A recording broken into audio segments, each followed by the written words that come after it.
November 8th, 1931, 2:47 p.m. The Grand Hotel, Verviers, Belgium.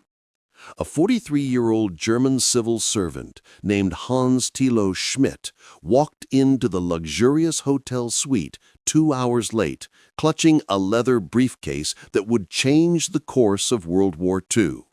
Inside that case were documents so sensitive that their discovery would have meant his immediate execution. But Schmidt wasn't thinking about patriotism or loyalty. He was thinking about money.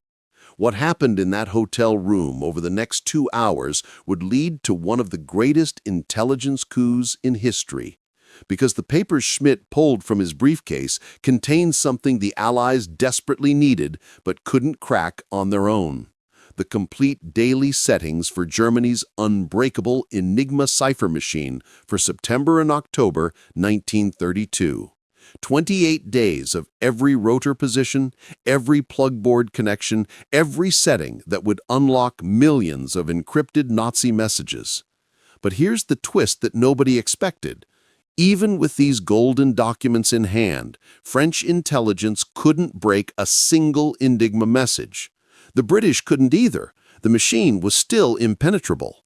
It would take a team of Polish mathematicians working in complete secrecy to figure out how to actually use Schmidt's stolen secrets. And the method they developed? Pure mathematical genius combined with espionage gold. This is the untold story of how one man's financial desperation, a French spy master's persistence, and Polish mathematical brilliance created the foundation that would eventually help the Allies win the war. This isn't the Bletchley Park story you've heard before. This is what happened years earlier, the breakthrough that made everything else possible. To understand why Hans Thilo Schmidt betrayed his country, you need to understand the Germany of 1931. The German economy was in free fall. The global financial crisis had hit Germany harder than almost anywhere else. Banks were collapsing. Unemployment was soaring past 6 million. The middle class, people like Schmidt, were watching their savings evaporate and their standard of living collapse. Schmidt had once been somebody. He'd served as an officer in the German army during World War I, but a gas attack had damaged his health and forced him out of military service. After the war, he tried his hand at business. He opened a soap factory. It failed spectacularly, leaving him drowning in debt with a wife and 2 children to support. His older brother, Rudolf, was everything Hans wasn't: successful, respected, rising through the Wehrmacht ranks. Rudolf felt sorry for his struggling younger brother. In 1928, using his military connections, Rudolf secured Hans a civilian position at the German Armed Forces Cryptographic Headquarters, the Cipher Office, known as the Chiffrierstelle. Hans Thilo Schmidt became a clerk handling some of Germany's most sensitive secrets. He processed documents about the new Enigma cipher machine that the German military had recently adopted. He saw the instruction manuals, the operating procedures, the daily key settings sheets. He had access to everything, and he was bitter, resentful, and desperately needed money. By mid-1931, Schmidt had made a decision. He would sell his country's secrets to the highest bidder. His first approach was to the French, Germany's historic enemy. The intelligence agency he contacted was the Deuxième Bureau, France's military intelligence service. They were very interested. The French agent assigned to Schmidt was a German-born spy working for France named Rudolf Lemon, though his real name was Rudolf Stollmann. In the intelligence world, Lemon operated under the codename Rex. He was perfect for the job, fluent in German, experienced in recruitment, and willing to pay well for good intelligence. The meeting was arranged for November 1st, 1931, at the Grand Hotel in Verviers, a small Belgian town right on the German border. Neutral ground, private, discreet. When Schmidt finally arrived at Lemoyne's hotel suite on November 8th, a week after their initial meeting, Lemoyne was ready with the standard intelligence officer's toolkit: charm, money, and careful psychological manipulation. Lemoyne needed to know Schmidt's motivation. Was this man a committed anti-Nazi, an ideological opponent of German militarism, or something simpler? It was simpler. Schmidt told Lemoyne everything: the failed business, the crushing debts, the humiliation of depending on his successful brother for a job, the feeling that Germany owed him more after what he'd sacrificed in the war. He wasn't a traitor in his own mind. He was just getting what he deserved. Lemoyne offered 10,000 German marks for useful intelligence. That's roughly equivalent to $45,000 today. For a desperate clerk drowning in debt, it was irresistible. Schmidt opened his briefcase. The first document was titled HDV-13, the German Wehrmacht operating manual for the Enigma cipher machine. It detailed exactly how German military operators were supposed to use the device, the security protocols, the communication procedures, everything. But the real treasure was the second document, the Schlüsselblätter, the key setting sheets for September and October 1932. These sheets told German Enigma operators exactly how to configure their machines each day, which rotors to use in which order, what position to set each rotor to, which letters to connect on the plug board. Without these daily settings, even if you had an Enigma machine, you couldn't decrypt anything. 28 days of complete settings for 2 entire months. Lemoyne photographed everything. Schmidt walked out of that hotel room 10,000 marks richer, and French intelligence suddenly possessed the theoretical key to reading Germany's military communications. There was just one enormous problem. They had absolutely no idea what to do with it. Captain Gustave Bertrand was the head of French military signals intelligence. When Lemoyne handed him photographs of Schmidt's documents, Bertrand immediately understood their potential value. These were the crown jewels of German military cryptography. Bertrand assembled his best cryptanalysts. He gave them the Enigma operating manual. He gave them the daily key settings for September and October.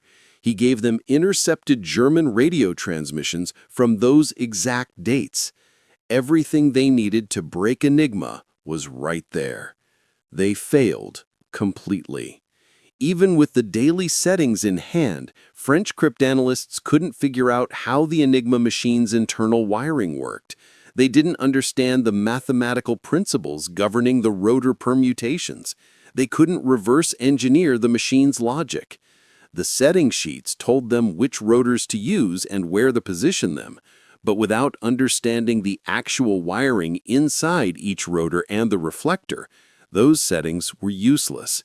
It's like having a combination to a safe, but not knowing where the safe is located or even what a safe looks like. Bertrand reached out to the British. Surely the cryptanalysts at Britain's government code and cipher school could crack this. They were supposed to be the best in the world. The British tried. They also failed. The Enigma machine, even with Schmidt's stolen secrets, remained impenetrable to the Western Allies.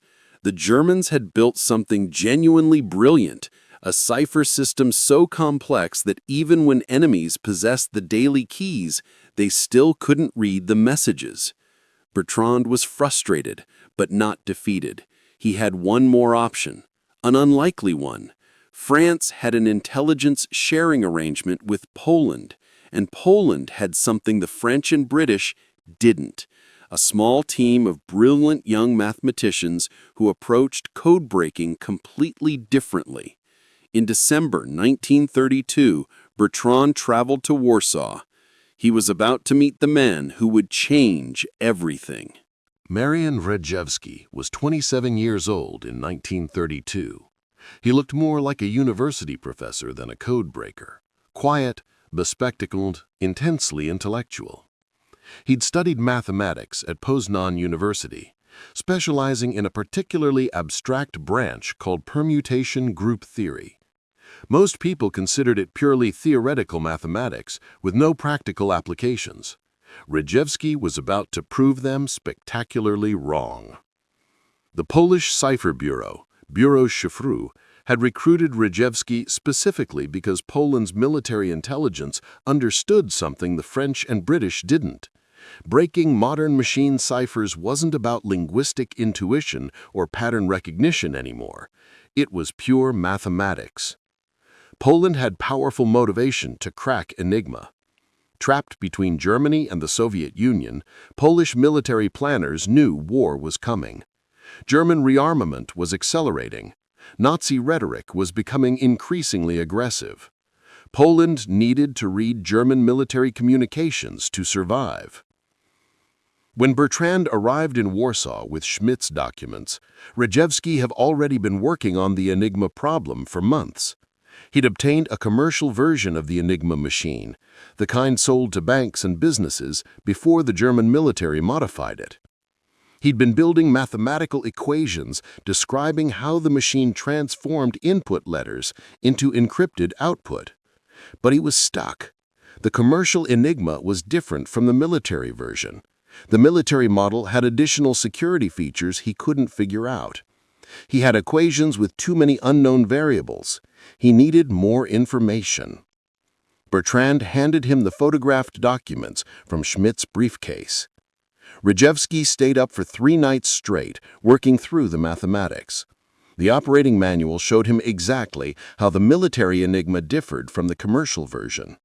The daily key settings gave him known inputs and outputs for specific dates. Suddenly, his equations had enough known values to solve for the unknowns. On December 1932, using permutation group theory, Rejewski reconstructed the internal wiring of the Enigma's rotors without ever having seen inside a military Enigma.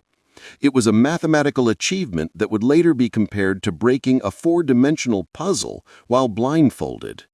He'd done what French and British cryptanalysts couldn't. He'd solved the Enigma. Here's the brilliance of what Rejewski accomplished, explained in terms anyone can understand.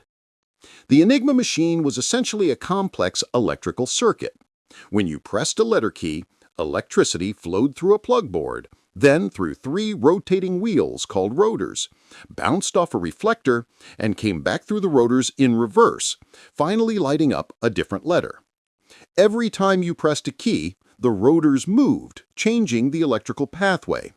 This meant the same letter could be encrypted as a different letter every single time. The security came from the astronomical number of possible settings. With 3 rotors selected from a set of 5, positioned at different starting points, and a plug board connecting 10 pairs of letters, there were approximately 159 quintillion possible configurations. That's 159,000,000,000,000,000,000 different settings. German operators would receive a monthly booklet, the Schlüsselblätter, that told them which configuration to use each day. Every operator would set up their machine identically based on that day's instructions. Messages could then flow between military units using the same settings. What Rejewski realized was that the Enigma wasn't creating random chaos. It was creating patterns governed by mathematical permutations. Each rotor performed a specific mathematical transformation on the alphabet. These transformations could be described using permutation group theory. Schmidt's stolen key settings gave Rejewski known inputs and outputs for specific days. It's like being shown that on September 15th, when the machine was set a particular way, the letter A became Q and B became M and so on. With enough of these input-output pairs, Rejewski could work backward through the mathematical permutations to figure out the internal wiring of each rotor. Once he knew the wiring, he could predict how any rotor setting would transform any letter. The Enigma had become mathematically transparent. But cracking the code was just the beginning. The Germans changed the daily settings every single day. To read current messages, the Poles needed a method to quickly recover each day's settings without Schmidt stealing them every month. Rejewski designed a machine called the Bombe cryptologistica, the cryptologic bomb. It was an electromechanical device that used 6 Enigma machines wired together to automatically test thousands of possible rotor positions per hour. When it found a configuration that produced the patterns Rejewski's equations predicted, it stopped. That was the day's setting. By 1933, Poland was reading German military communications routinely. They continued doing so for the next 6 years, while Germany remained completely unaware their unbreakable cipher had been broken. Hans Thilo Schmidt didn't stop after his first sale. Meeting with Rex became routine. Between 1931 and 1938, Schmidt provided French intelligence with updated Enigma materials 19 times. Every time Germany modified the Enigma procedures, Schmidt photographed the new documents. He was paid generously, roughly equivalent to $500,000 over 7 years. He used the money to maintain an upper-middle-class lifestyle, buy a country house, and keep up appearances. His wife never knew. His brother never suspected. Meanwhile, the Polish Cipher Bureau kept working.